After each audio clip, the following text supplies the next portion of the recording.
Bienvenue chez toi, bienvenue chez nous, bienvenue à l'église CCH. Encore merci de prendre le temps de nous écouter. Merci de nous encourager. Merci de nous envoyer vos mots d'encouragement, vos prières. Moi et Pasteur Laurent, on est reconnaissant de vous avoir. On est reconnaissant d'appartenir à l'église CCH. Dieu fait des grandes choses. Malgré qu'on n'est pas ensemble, Dieu nous utilise puissamment, nous utilise. Toute l'église CCH nous utilise puissamment pour sa gloire. Donc, je veux juste prendre le temps de vous remercier et remercier Dieu pour sa grâce. Aujourd'hui, comme à l'habitude, une autre réunion, la louange, prédication par Pasteur Laurent, et que vraiment vous soyez disposés à recevoir qu'est-ce que Dieu a pour vous aujourd'hui. Soyez bénis.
CCH, très heureux d'être avec vous aujourd'hui et d'avoir cette opportunité de pouvoir connecter ensemble via notre plateforme virtuelle de l'Église, l'Église en ligne. C'est vraiment une joie d'être avec vous ce matin et j'avais très hâte à vous partager le message que Dieu a mis sur mon cœur. Ce matin, nous allons continuer dans le passage que nous avons amené il y a 2 semaines de ça, et on a été bénis par le message de Pasteur Kendi la semaine dernière avec son message qui s'intitulait « Continuer d'avancer malgré les vents contraires ». Vous avez remarqué un peu, il y a ce thème des vents contraires qui revient sans cesse et ça va encore continuer aujourd'hui puisque le titre de mon message s'intitule « Une force intérieure inaltérable malgré les vents contraires ». Malgré les circonstances qui ne sont pas les meilleures, les circonstances que nous devons faire face, il y a vraiment, en résumé un peu à ce qui a été vu durant les 2 dernières semaines, plusieurs vérités qui ont été partagées et j'espère que vous avez saisi des choses importantes concernant votre cheminement de vie chrétienne, de foi et surtout, j'espère que cela vous amène à une plus grande compréhension du cœur de Dieu pour votre vie parce que ce qu'on a besoin de saisir pleinement à travers qui est Dieu, c'est que Dieu est celui qui ne se retire jamais. La fidélité de Dieu est extraordinaire à notre égard. Dieu est près de ceux et celles qui l'invoquent avec sincérité. Et nous le voyons dans le psaume 145 au verset 18, que son amour et sa miséricorde ne font jamais défaut. Et Dieu est toujours celui qui est prêt à nous secourir dans nos faiblesses. On a vu plusieurs choses ensemble concernant cette particularité. Et le psaume 86, verset 5 dit ceci. « Seigneur, tu es bon et tu es prêt à pardonner. Tu es plein de miséricorde pour tous ceux qui font appel à ton nom. Et j'ai remarqué une chose, chers amis, je ne sais pas vous de votre côté, mais moi c'est un apprentissage. C'est ce qui me fait cheminer, je réalise des choses, je suis fasciné par quelque chose d'assez particulier. C'est que je réalise que les jours les plus difficiles de notre vie sont souvent porteurs de grands miracles. Et un des grands miracles que j'aimerais soulever, que j'aimerais souligner aujourd'hui à travers ce message, c'est le miracle de cette force intérieure que Dieu parvient à nous communiquer en dépit des circonstances parfois difficiles que nous sommes appelés à traverser. C'est ce que j'appelle un peu ce miracle, parce qu'un miracle en soi, lorsqu'on dit que quelque chose devient un miracle, c'est quelque chose qui dépasse notre compréhension. C'est quelque chose qui dépasse tout entendement, qui dépasse toute logique.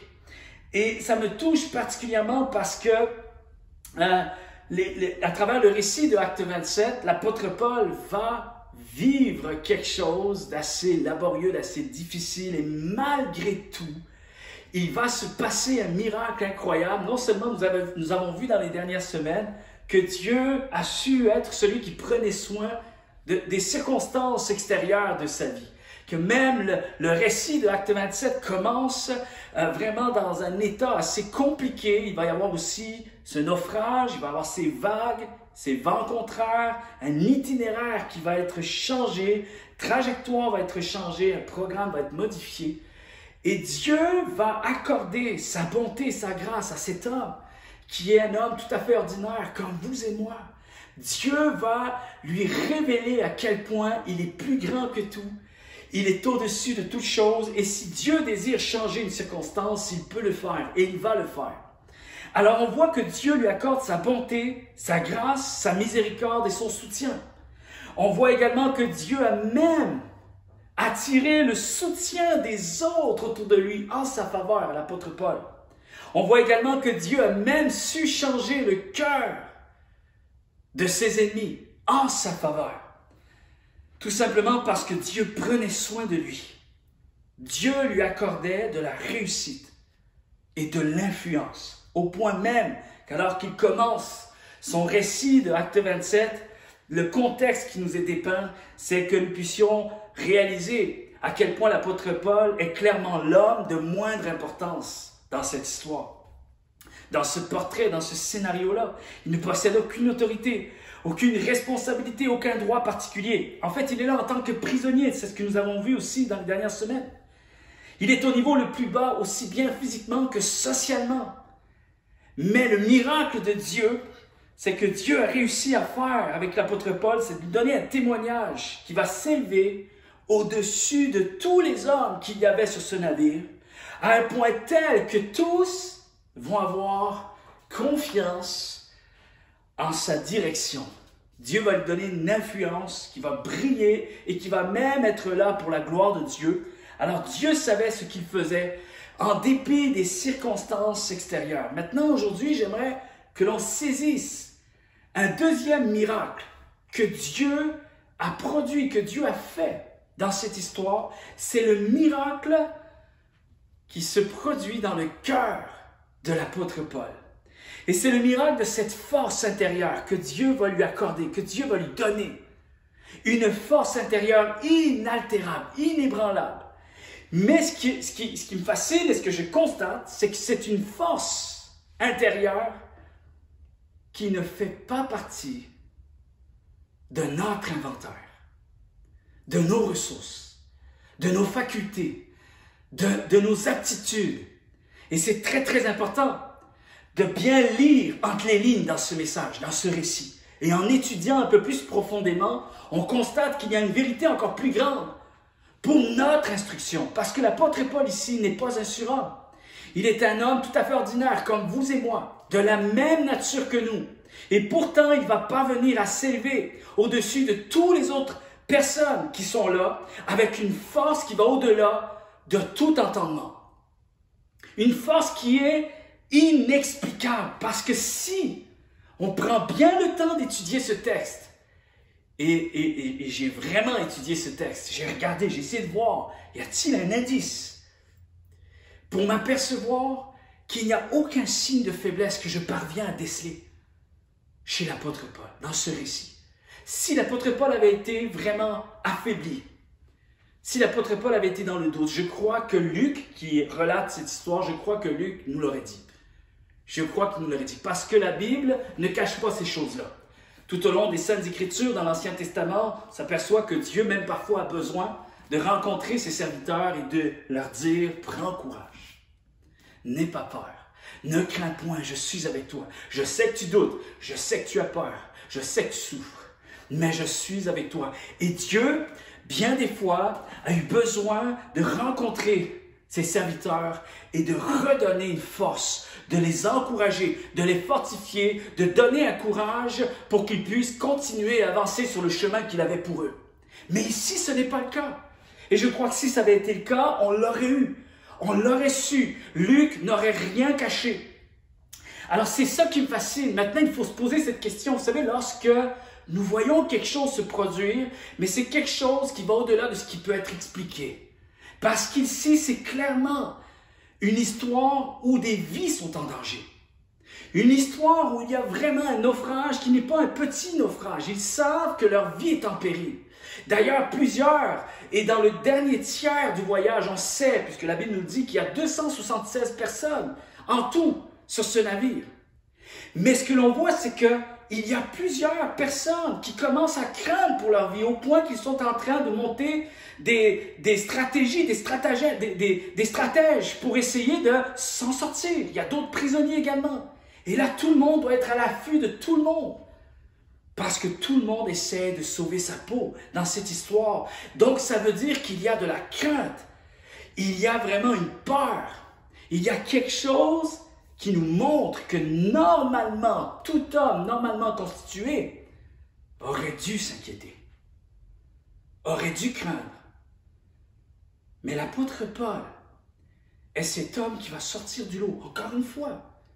Alors bien sûr, on a parlé de la faveur de Dieu dans les autres semaines, d'apprendre à naviguer avec la faveur de Dieu. Je crois que ça fait partie des éléments qui existent dans la faveur de Dieu. Je crois qu'il faut donner tout le crédit à la faveur de Dieu dans cet aspect-là. Mais j'aimerais que l'on entre un petit peu plus en détail dans ce phénomène qui va se produire dans le cœur de l'apôtre Paul pour vraiment parvenir également, nous, à vivre cette grande vérité, cette grande puissance, parce qu'elle est accessible à nous aujourd'hui encore, je le crois de tout mon cœur.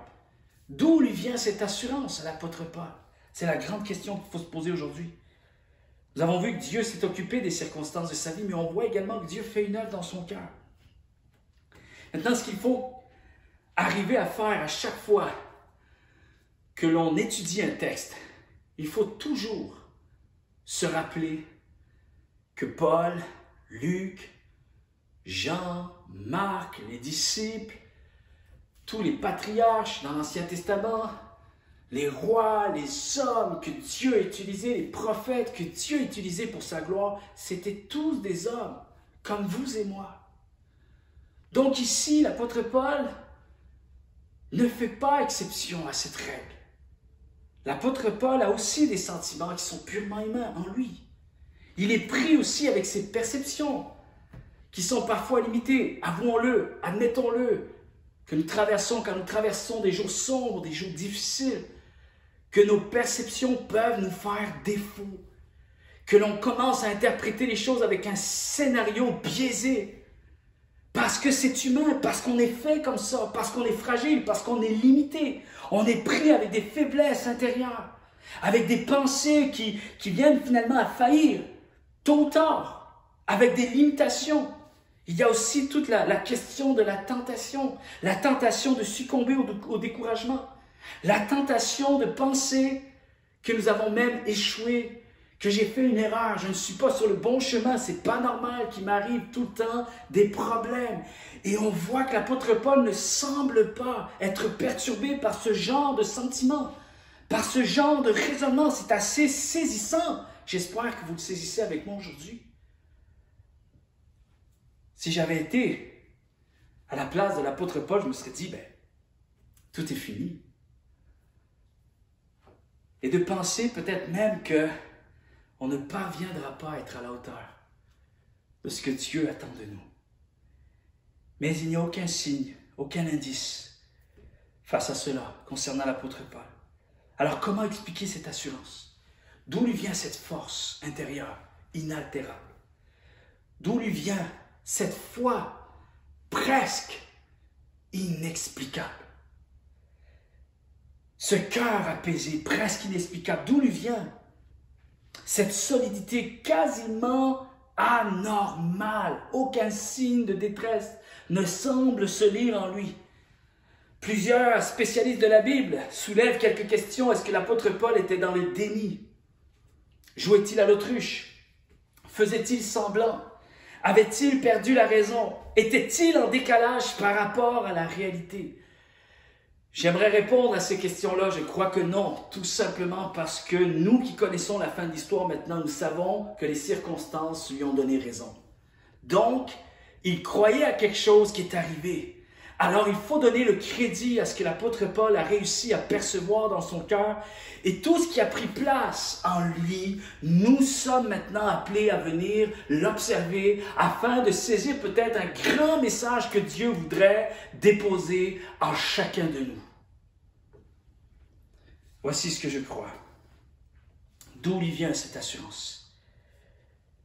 Parce que je crois que si cela a été accessible pour Paul, ça l'est également pour nous. Alors, quel est cet indice que je dois saisir dans cette histoire pour apprendre une leçon qui est également la mienne aujourd'hui par rapport à mon cheminement de foi, ce que je dois peut-être acquérir, comment je vais resituer mes prières en fonction de cette vérité?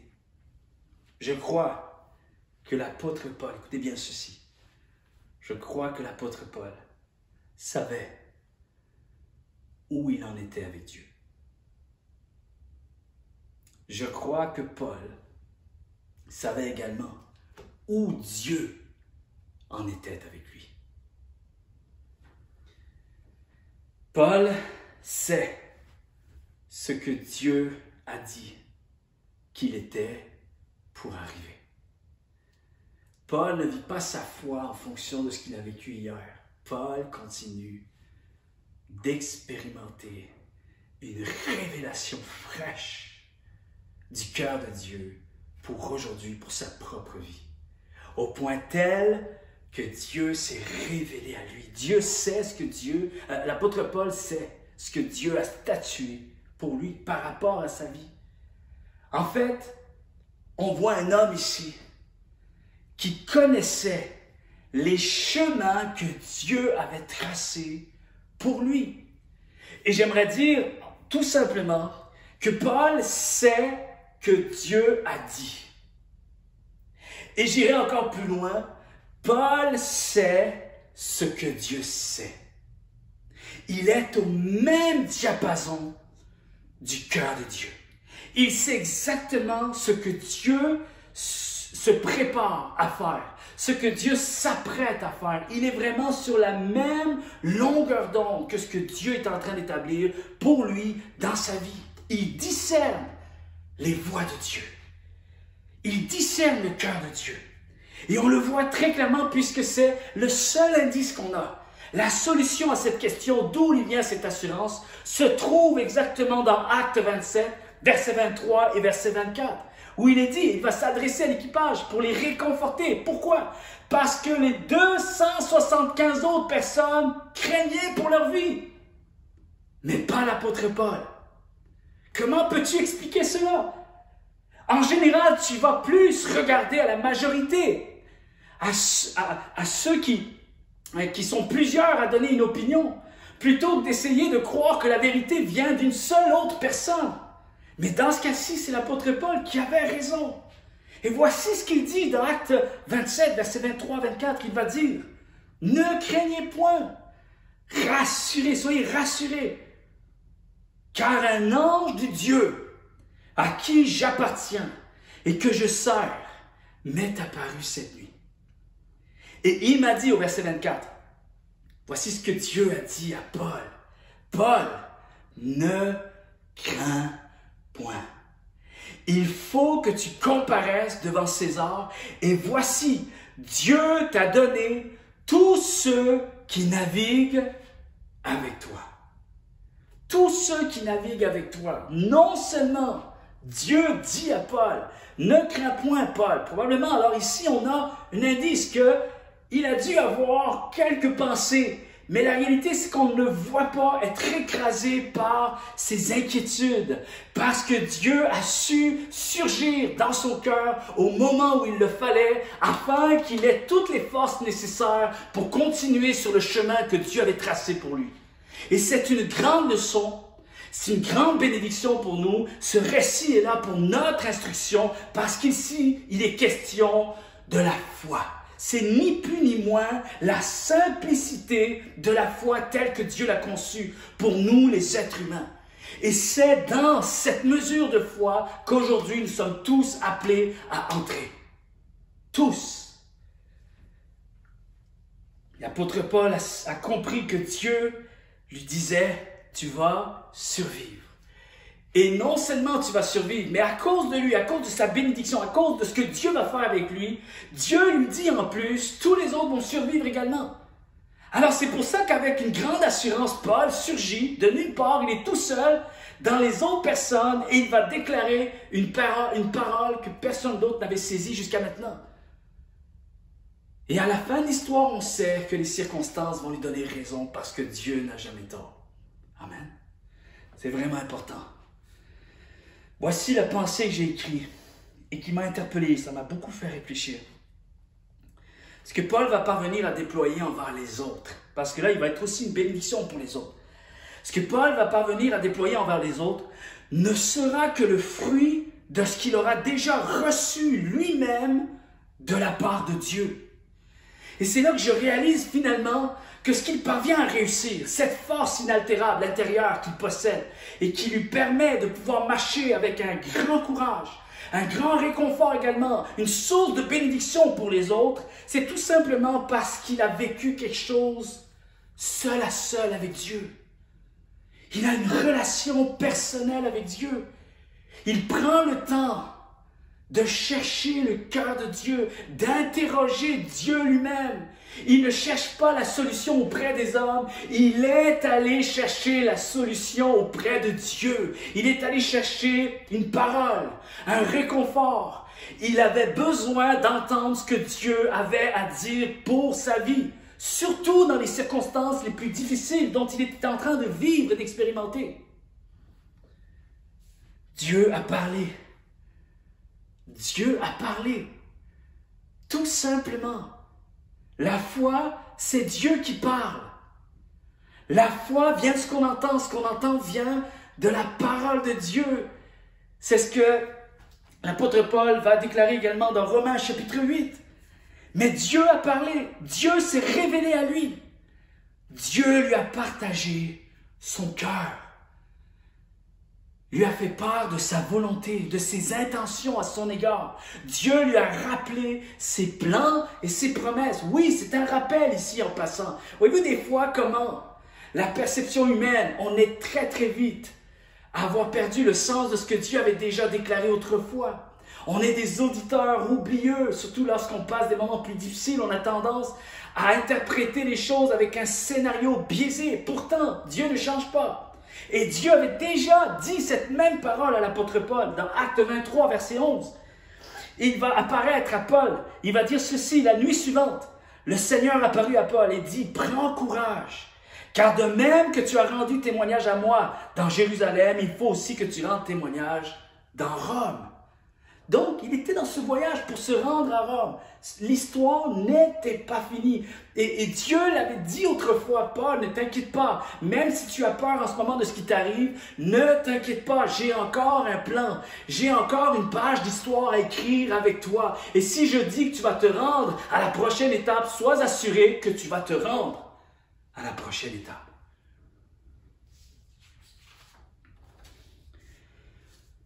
Ce que Dieu dit qu'il est pour arriver devient finalement une promesse. C'est pour ça que l'apôtre Paul se lève le lendemain, au beau matin, et il convoque tout l'équipage. Hey, venez ici, venez ici. Je peux vous assurer que nous allons survivre tous. Pourquoi? Parce que Dieu a dit. Et so what? Qu'est-ce que ça fait que Dieu ait dit? Oui, mais tout ce que Dieu dit, il le fait. Donc forcément, Paul sait, tu l'as dit, donc c'est promis.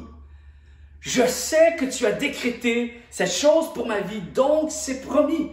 C'est statué, c'est réglé. On n'y revient plus. Paul parle avec cette conviction et cette ferme assurance que si Dieu veut que Paul se rende à Rome, Paul se rendra à Rome. C'est extraordinaire. Et ce n'est pas le fruit de sa personnalité. Souvent, on a tendance à faire une distinction, comme de confondre, en fait, je dirais, entre la foi et la capacité d'un homme. Souvent, on a l'impression de dire « une personne est remplie de foi ». Pourquoi? Parce qu'on est un petit peu impressionné par la prestance de cette personne, par son charisme, par sa personnalité, par son caractère. Parfois aussi, on peut être biaisé à travers le talent d'une personne, à travers les aptitudes humaines et physiques d'une personne, à travers même ses connaissances intellectuelles. Parfois aussi, on a l'impression de situer la foi d'une personne en fonction de sa solidité émotive intérieure, ses aptitudes physiques. Parfois même aussi, ici, il faut mettre des choses très claires. Ici, ce n'est pas l'histoire d'une suffisance présomptueuse d'une personne. Ce n'est pas la vanité d'une personne qui a fait en sorte que tout réussisse. Ce n'est pas son arrogance, sa condescendance, sa présomption qui est là. Non, ça n'a rien à voir avec le scaphandre humain. Ce n'est pas l'histoire d'un homme exceptionnel ici. C'est plutôt l'histoire d'un Dieu exceptionnel qui a déclaré une promesse exceptionnelle, qui va aller au-delà de ce que la logique humaine peut concevoir et percevoir. Mais si Dieu a dit, ne t'inquiète pas, même si tu ne sais pas comment je vais m'y rendre, je vais m'y rendre. Alors l'apôtre Paul il dit, ok, so what? Tu as dit qu'on se rendrait jusque-là, je ne sais pas comment tu vas le faire, mais on va le faire. J'aime la Bible parce qu'elle me fait du bien, parce qu'elle me donne des fausses nouvelles, chers amis. L'apôtre Paul sait simplement que Dieu a parlé. Il ne sait pas comment il va s'y prendre. Il ne sait pas, lui, l'apôtre Paul, qui va atterrir sur une île et qu'il va y avoir un escale, il va y avoir une saison nouvelle pour d'autres personnes, puisque à travers sa vie, Dieu va guérir et va sauver des âmes. Il ne le sait pas encore, mais il sait qu'il se rendra à la prochaine étape. Il sait que ce naufrage n'aura pas raison de sa vie. Dieu a dit même que la vie des autres sera protégée. Dieu a dit qu'il protégera la vie de Paul. Alors Paul peut déclarer maintenant, ma vie sera préservée. Et il le déclare avec une grande assurance, non pas parce qu'il a des attitudes humaines, non pas parce qu'il a un caractère plus fort, un charisme plus fort, une émotivité intérieure plus forte. Non, ça n'a rien à voir avec les ingrédients humains. Ça a tout à voir avec ce que Dieu dépose en lui, une parole qui deviendra une promesse et il peut s'appuyer avec certitude sur cette promesse. Dieu a dit que la vie des autres sera protégée. Alors Paul sait, et parce qu'il le sait, parce que Dieu l'a dit, il peut maintenant déclarer avec certitude, vos vies seront préservées. Et si Dieu veut que je témoigne devant César, c'est un peu, autrement dit, il aurait pu dire ceci, si Dieu veut que je témoigne devant César, aucun naufrage ne pourra empêcher cela. Aucun vent ne l'arrêtera. Dieu a promis qu'aucune âme à bord de ce navire ne périrait. Paul peut croire que Dieu tiendra alors parole. Comme je vous ai dit, ce n'est pas l'histoire d'un homme exceptionnel ici dont il est question. C'est l'histoire d'un Dieu exceptionnel. C'est l'histoire d'une parole appointée de Dieu. C'est l'histoire d'une parole qui devient une promesse exceptionnelle. Et donc, Paul peut parler maintenant avec assurance et conviction, sans faillir, sans douter, sans même s'excuser. Il sait de quoi il s'agira. Sa remarquable assurance n'est pas le fruit d'une confiance en soi, elle résulte tout simplement du fait que Dieu fera ce qu'il a promis. J'aimerais dire à quelqu'un aujourd'hui, Dieu fera ce qu'il a promis pour toi. Si tu as reçu une parole, si tu as reçu une promesse, tu peux marcher avec cette assurance que cette promesse va s'accomplir. Garde la foi, ne crains point. Et si tu continues à garder les yeux fixés sur lui, cette promesse s'accomplira. D'ailleurs, c'est même l'apôtre Paul qui va écrire quelque chose pour Timothée, dans 2 Timothée chapitre 2, verset 13. Encore une fois, c'est une vérité qu'il a saisie tout au long de son parcours. Alors maintenant, il communique cette vérité, il enseigne cette vérité pour que d'autres aussi entrent pleinement dans cet héritage de foi. Et il va déclarer, Timothée, Dieu ne peut se renier lui-même. Il va lui apprendre cette leçon-là. N'oublie jamais, rappelle-toi que Dieu ne peut jamais se renier lui-même. Dès qu'il dit quelque chose, ça devient une promesse et il ne peut pas se rétracter. Et ça me touche particulièrement parce que nous avons même une histoire qui nous parle de cette vérité également à travers ce centenier romain. Dans Matthieu chapitre 8, au verset 8, qui fait face à Jésus. Il vient voir Jésus, il sait que Jésus guérit les malades. Et il sait qui est Jésus. Il a saisi quelque chose à propos de qui est Jésus-Christ. Et il va dire ceci, mon serviteur est malade. Et j'aimerais que tu le guérisses. Alors Jésus lui dit, ok, ne t'inquiète pas, en temps et lieu, je vais me rendre chez toi et j'irai m'occuper de ton serviteur. Et le sang te dit, il dit, non, laisse faire. Tu n'as pas besoin de venir chez moi. Il avait tellement une foi si forte envers Jésus-Christ qu'il savait que Jésus pouvait juste déclarer un seul mot, une seule parole, et son serviteur allait être guéri. C'est pour ça qu'il va dire, dis seulement une parole. Et elle deviendra, finalement, on peut le traduire ainsi, elle deviendra alors une promesse. Et Jésus va dire à propos de cet homme, wow, il va être fasciné, émerveillé de la foi qu'il y aura dans le cœur de cet homme. Parce que cet homme a compris que tout ce que Dieu dit, il le fait. Tout ce que Dieu dit, il le fait. Et moi, j'ose déclarer aujourd'hui que si Dieu déclare la vie, la mort est obligée de s'en aller. Si Dieu déclare la vie sur quelqu'un, la mort est obligée de s'en aller. Si Dieu déclare la guérison sur quelqu'un, la maladie ne pourra subsister. Elle va devoir plier bagage et s'en aller parce que Dieu aura décrété guérison pour cette personne. Si Dieu déclare la provision dans un foyer, dans un couple, dans une famille, dans une saison particulière, comme on est en train de vivre, alors nous pouvons déclarer et nous pouvons être assurés que rien ne nous manquera. Si Dieu déclare que nous passerons au travers d'une circonstance difficile, nous passerons au travers, car mon Rédempteur se tiendra debout pour moi.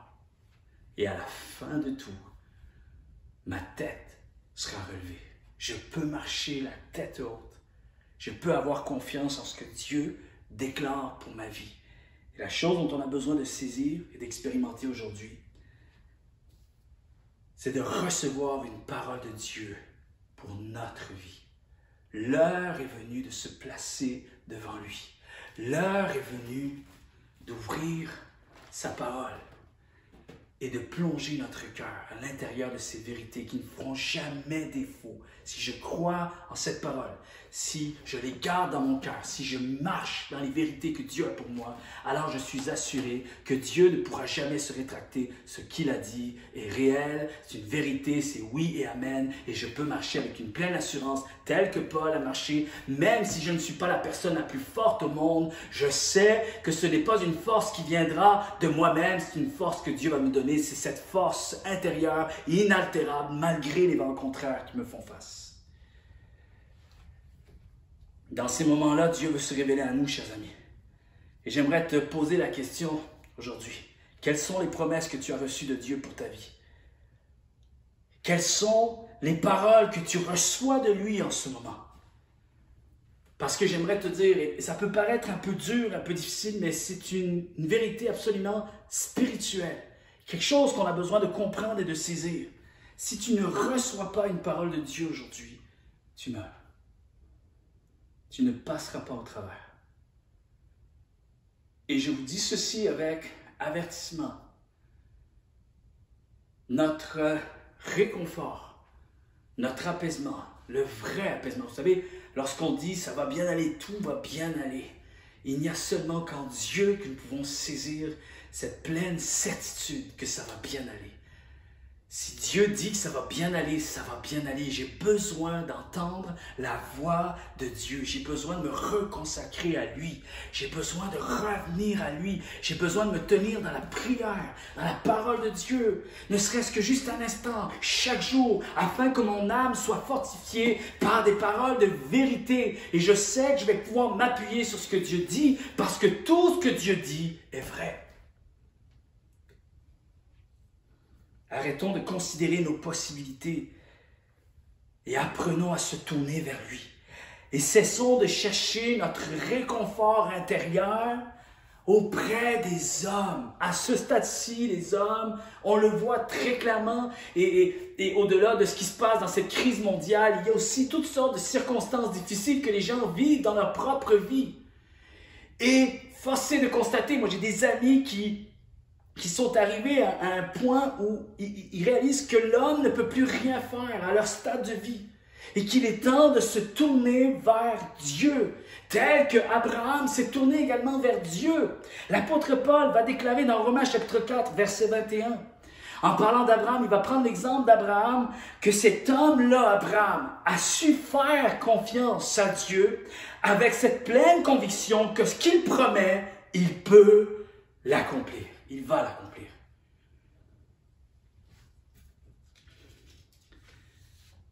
Souvent, on se préoccupe du comment. Souvent, on se met nous-mêmes des embûches dans notre parcours de foi. On a de la difficulté à s'épanouir avec Dieu parce qu'il y a trop de questions là-dedans. Le hamster, il roule. Mais on se préoccupe de certaines choses dont on n'a pas le contrôle et qu'il faut apprendre simplement à relâcher. Chers amis, je vous dis une vérité qu'il faut absolument saisir une bonne fois pour toutes aujourd'hui, dans notre vie. Souvent, les gens disent « Ah, j'arrive pas à avancer parce que j'aimerais comprendre comment Dieu va s'y prendre pour me faire sortir de cette situation. J'arrive pas à voir le bout du tunnel. J'arrive pas à saisir comment Dieu va s'y prendre. Comment? Laisse faire le comment. Ne te préoccupe plus du comment. Surtout lorsqu'il n'est plus au sein de ton contrôle, lorsqu'il est hors de ton contrôle. Laisse faire le comment. Toi, ta responsabilité, c'est de t'occuper d'y croire. Laisse faire le comment, va chercher le croire. Et vous savez, C.S. Lewis a dit un jour ceci, souvent les gens veulent comprendre pour croire. Et lui, il va conseiller quelque chose, il va encourager les gens et il va dire ceci, moi je te dis tout simplement crois et tu comprendras. Arrête d'essayer de comprendre pour croire, commence par croire et tu finiras par comprendre. Et je crois que l'apôtre Paul a saisi cette vérité, cette grande leçon. Le comment, j'ai appris, bien sûr, la Bible est là pour nous montrer que Dieu a toujours plus d'un tour dans son sac. Il a toujours les ressources qu'il faut pour nous amener à un changement, pour changer une circonstance, pour transformer nos vies. Dieu est celui qui sait quoi faire. Ne vous inquiétez pas avec ça. Par contre, j'ai remarqué aussi à travers le parcours de ma vie, j'en suis venu à cette conclusion que Dieu est celui qui fait beaucoup avec peu. Il fait tellement plus avec moins et il fait absolument tout avec rien. Il fait absolument tout avec rien. Alors ne te préoccupe pas du comment, parce que Dieu a toutes les ressources qu'il faut. Le comment est dans son inventaire. La force intérieure inaltérable, c'est auprès de lui qu'on va le chercher. Il a un inventaire qui est extraordinaire Arrêtons d'essayer d'évaluer notre propre inventaire ou l'inventaire des autres, des hommes ou des circonstances ou des ressources extérieures. Allons chercher, allons puiser le cœur de Dieu, car son inventaire est absolument incroyable pour nous. Garde tes yeux fixés sur lui. S'il dit que tu vas t'en sortir, tu vas t'en sortir. S'il dit que tu vas témoigner, tu témoigneras. Tu témoigneras par sa grâce. Tu témoigneras de sa grandeur. Tu aideras tes frères et tes sœurs à se relever. Tu vas être une source de bénédiction pour ta famille, pour ton foyer, pour tes enfants. Tu avanceras par la foi. Tu accompliras par la foi. Tu témoigneras par la foi. Même au cœur de nos impossibilités, Dieu se révélera puissamment à toi. Sophonie, une sœur m'a envoyé ce verset cette semaine et ça m'a touché parce que j'étais en train de préparer le message et ça allait si bien avec le message, je l'ai intégré à l'intérieur. Sophonie 3, verset 17 dit ceci: « L'Éternel ton Dieu est au milieu de toi, comme un héros qui sauve. Il fera de toi sa plus grande joie. Il gardera le silence dans son amour. Il aura pour toi des transports d'allégresse. » D'allégresse. Et cette même sœur m'a partagé une pensée, et je l'ai marquée ici. Une sœur de l'Église que j'affectionne tout particulièrement, qui m'écrit très souvent pour que je sois encouragé dans le Seigneur. Et c'est vraiment une bénédiction pour ma vie. Et elle dit ceci: dans la détresse, la pire chose à faire est de refuser de communier avec Dieu. Et je suis tout à fait d'accord avec cette vérité. Parce que dans les moments les plus difficiles, c'est là que ça compte. Quand je suis éprouvé, c'est là que Dieu doit prendre toute sa place. C'est là que ma foi compte. Quand je suis fragile, c'est là que tout se joue. Quand mes forces me manquent, c'est là que Dieu doit faire éruption. Quand je me sens accablé, c'est là que je dois aller auprès de Dieu. Il est temps de s'appuyer sur sa parole et sa présence, chers amis. Il est temps que nous passions au niveau supplémentaire, au niveau supérieur, et de se rappeler que ses promesses pour nous sont toujours en vigueur. Et j'ai besoin que Dieu me le rappelle. Je retourne dans sa présence afin que j'en ressorte toujours avec une parole de Dieu, une promesse infaillible pour ma vie, et les circonstances ne pourront pas enlever ce que Dieu travaillera en moi. David va dire dans le psaume 138, verset 3, et je termine avec ceci: « Le jour où je t'ai invoqué, Seigneur, tu m'as rassuré, tu as fortifié mon âme. » Et cette prière doit devenir la nôtre. En fait, David a fait cette prière pour nous dire: « Voici, je veux juste que vous sachiez. » Et il ne le fait pas. Symboliquement, on peut l'imaginer. On peut l'imaginer de cette manière-là. Comme si David disait: « Hey guys, juste que vous sachiez que lorsque j'étais accablé, lorsque ça allait pas, lorsque c'était difficile pour moi, sachez que j'ai vécu quelque chose d'extraordinaire le moment où j'ai invoqué Dieu. Il s'est fait connaître à moi. Il est venu me rassurer. Il est venu me fortifier. Il est intervenu. » Et en fait, David, c'est comme s'il écrivait. Vous savez, les psaumes, c'était écrit aussi parfois pour être lu publiquement, être chanté publiquement. C'était des vérités qui étaient aussi importantes pour d'autres. Et c'est encore une vérité que je veux saisir aujourd'hui pour ma vie. Je vais t'invoquer, Seigneur, parce que je sais que ceux et celles qui t'invoquent de tout leur cœur, tu finis par te révéler à eux. Et lorsque tu te révèles au cœur d'une personne, cette personne devient forte, animée d'une force intérieure, inaltérable, inexplicable, dont les conditions vont devoir se tasser, dont les conditions de vie vont devoir se tasser au-devant de cette personne parce qu'elle marche avec la certitude que tout ce que Dieu dit, il l'accomplit. Cette personne marche avec la faveur de Dieu. Je vous encourage, frères et sœurs, à garder la foi, à garder les yeux fixés sur Jésus-Christ. Je vous encourage à le chercher de tout votre cœur. Et nous avons du temps en ce moment. C'est le temps, c'est là que ça compte. Quand vous êtes fragile, c'est là que ça compte. Quand vous êtes perturbé, c'est là que ça compte. Quand vous apprenez une mauvaise nouvelle, c'est là que ça compte. La vie de prière, l'étude de la parole de Dieu, être consacré à Dieu, demander au Saint-Esprit de Dieu de nous remplir, de nous fortifier, c'est là que ça compte, c'est là que tout se joue. Et j'espère que vous allez choisir la bonne part et que Dieu puisse nous fortifier tous ensemble. Soyez bénis. À très bientôt. Louez l'Éternel car il est bon. Louez l'Éternel car il est grand. Louez l'Éternel car il est bon. Louez l'Éternel car il est grand. Je m'écris, loué soit l'Éternel, et je suis délivré de tous mes ennemis. Je m'écris, loué soit l'Éternel, et je suis délivré de tous mes ennemis. Louez l'Éternel car il est bon. Louez l'Éternel car il est grand.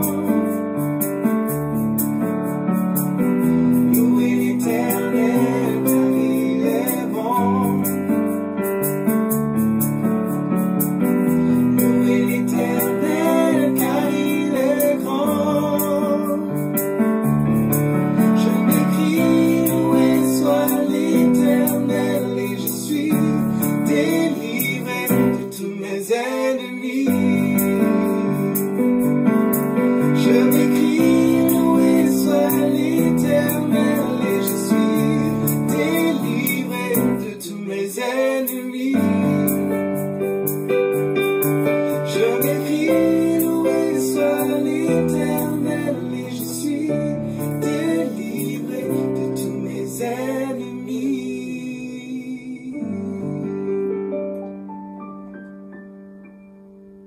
J'espère que vous avez été bénis par le message de Pasteur Laurent, que Dieu vous a parlé. Et juste vous rappeler, vous pouvez nous contacter soit avec notre adresse courriel info@cchéritage.org, soit par Facebook, soit par Instagram. Juste vous rappeler aussi que nous avons notre chaîne YouTube. Vous avez été bénis, vous voulez réécouter nos prédications, nous avons notre chaîne YouTube. Sur YouTube, vous cherchez Église CCH, vous allez trouver toutes nos prédications. Puis n'hésitez pas à partager à vos amis autour de vous. Si vous avez été bénis, dites, regarde, j'ai quelque chose pour toi, écoute, tu vas être béni aussi. Donc, juste vous rappeler aussi que financièrement, si vous voulez contribuer à l'Église CCH, vous pouvez écrire à l'adresse info@cchéritage.org pour avoir plus d'informations et ça va être pour nous un honneur de vous répondre. Puis en même temps, cette même adresse, vous avez des requêtes de prière, vous avez des besoins spécifiques, vous pensez qu'on peut vous aider, n'hésitez pas à nous écrire. Ça va nous faire un plaisir de vous recontacter et de voir qu'est-ce qui est possible pour nous, pour vous. Soyez bénis, passez une bonne journée. Prenez le temps durant votre semaine d'aller prendre une marche, de prier le Seigneur, de prendre soin de vous. Soyez bénis et passez une bonne semaine.